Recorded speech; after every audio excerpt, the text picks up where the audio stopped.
Assalamualaikum warahmatullahi wabarakatuh.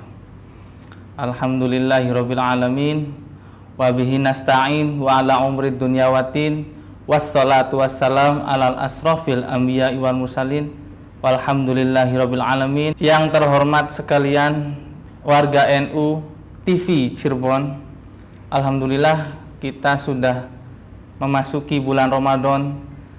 Di bulan yang penuh berkah ini, penuh maghfirah, alangkah baiknya kita untuk terus mencari keridhoannya dan juga mencari pintu taubat dari Allah Subhanahu wa Ta'ala. Karena di bulan Ramadan adalah bulan rajanya bulan, maka ada baiknya kita perbanyak istighfar.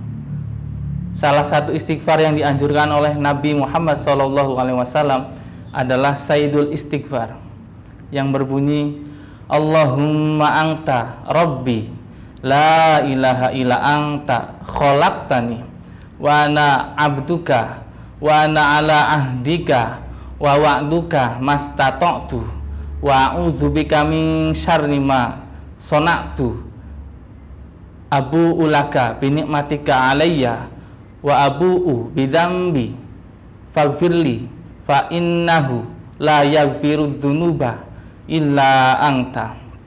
Yang dalam suatu redaksi hadisnya Nabi Muhammad SAW berkata, barang siapa yang mengucapkannya, yaitu Sayyidul Istighfar tadi, pada siang hari dengan meyakininya, lalu dia mati atau meninggal pada hari itu sebelum sore, maka dia termasuk penghuni surga.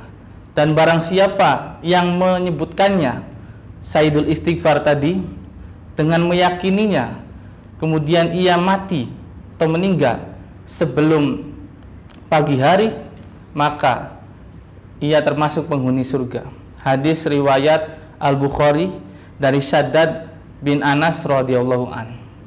Dari sini kita bisa mengambil kesimpulan bahwasanya Nabi SAW itu menganjurkan kepada kita untuk menjadi hamba yang tunduk, hamba yang pasrah kepada Allah Subhanahu wa Ta'ala, dengan salah satu caranya adalah terus beristighfar, mengakui dosa-dosa yang sudah kita perbuat, kesalahan-kesalahan yang sudah kita perbuat. Karena dosa dan pahala itu letaknya hanya satu, beda pada ingatan saja.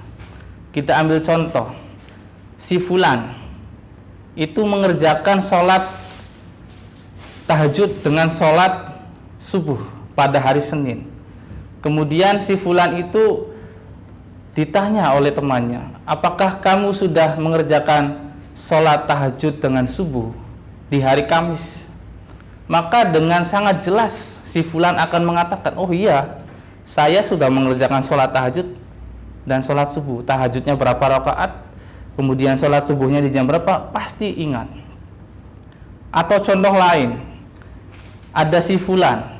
Nah, si fulan ini bernazar, dia akan bersedekah misalkan air mineral di sebuah masjid. Ambil kata masjid C misalkan, karena keterima menjadi seorang pekerja. Akhirnya si fulan tersebut bersedekah air sebanyak misalkan 3 dus. Si fulan tersebut kemudian lama sekali tidak mengunjungi masjid tersebut. Nah, si fulan itu ketika dia lewat, belum saja ke depan masjidnya, baru melihat menara masjidnya saja, itu sudah ingat, wah iya, saya pernah sedekah 3 dus botol air mineral. Jadi itu ciri pahala seperti itu. Kita itu ingat, kita itu merasa. Tapi jika dibalik dosa dan maksiat, kita akan lupa. Berapa kali kita berbuat dosa, berapa kali kita berbuat maksiat di hari kemarin, kita pasti akan lupa. Maka dari itu senantiasalah untuk beristighfar, seperti yang dianjurkan Nabi SAW. Dan kemudian juga dosa itu dan maksiat itu bisa menghambat dari segi kehidupan, seperti halnya rezeki, relasi dan sebagainya.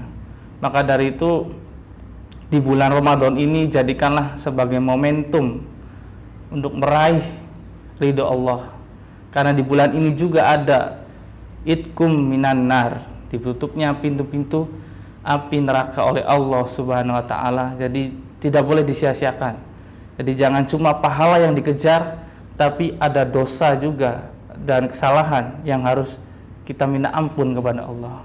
Karena jangan sampai kita punya banyak sekali pahala, tapi di sisi lain kita memiliki banyak kesalahan dan dosa yang tidak kita sadari.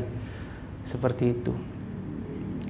Dan di padang mahsyar pun ya, ketika ada amal ya, yaumul mizan, hari pertimbangan, akan ditimbang amal baik dengan amal yang buruk.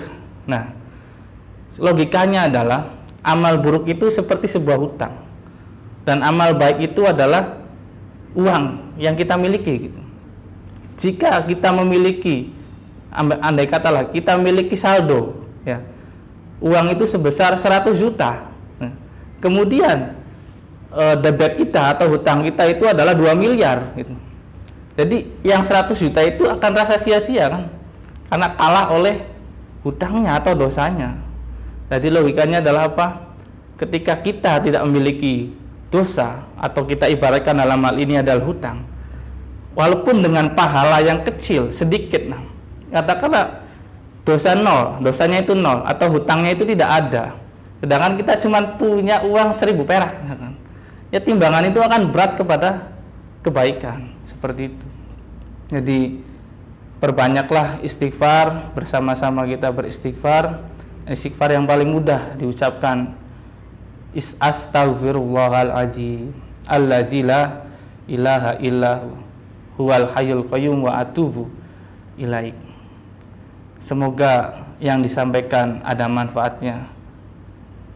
Bila benar datangnya dari Allah Subhanahu wa taala semata, bila salah berarti datangnya dari diri saya pribadi.